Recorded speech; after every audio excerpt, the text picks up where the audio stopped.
Hello, family. Welcome to Distance Learning Week 3. It's actually week 4, but we'll still work on week 3 this week. Do you realize it's 1 month since we've seen each other last? I miss you guys. I'm sure that you all have been practicing your good reader skills, right? Well, we're going to continue our research on extreme weather this week.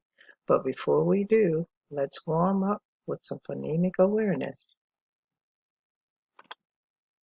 Well, as you know, our foundational literacy for day 1 is dealing with phonemic awareness. All right, so objective says by the end of this week, I will think about the beginning, middle, and ending sounds in a word and practice listening for, reading, and writing words with long vowel sounds. So your phonemic awareness page looks like the one on the screen. And your objective here is to segment phonemes in words, or in other words, separate the sounds in words. So your materials are right here on this page. There's a page at the bottom with the numbers 2, 3, 4, 5, and 6. And those numbers stand for the number of sounds or phonemes that you hear in a particular word. Those pictures underneath represent the words. So, for example, you'll look at the number 2, and then under the number 2, you see a picture of a cow. So how many phonemes in cow? 2. Let's say ow, cow, 2 phonemes. Get it? So the rest of the pictures are to be cut out and placed under the numbers. That's your assignment for Phonemic Awareness, Day 1. Stay tuned for RRW. All right, let's get ready for a little RRW, also known as Reading, Research, and Writing, Day 1. So our objective for Day 1 this week is you will read 2 informative texts to help you answer the question, how have human-related activities increased the number of extreme weather events?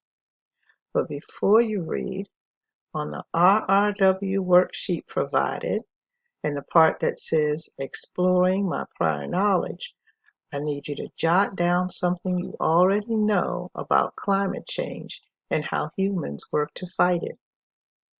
And during your reading, I want you to use that questioning strategy. Write 4 questions about what you want to know on this topic, and the box is provided.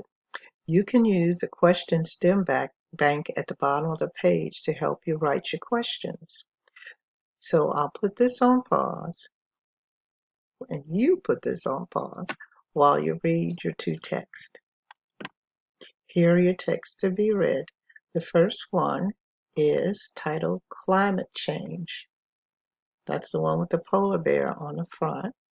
And the second one is titled 13 Ways to Save the Earth from Climate Change. That's the one with the big strawberry at the top. So I'll give you a chance to read and we'll get back together. All right, now that you've read, did you ask yourself, you can ask yourself, did I ask questions about what I read? How will I be able to find answers to my questions? And if you have to go back and reread, that's fine. That's what you're supposed to do. All good readers read something more than once so that they can understand what they read. So you guys ask yourselves questions and read that text or those texts as many times as you need to. And I'll see you in day 2. Bye.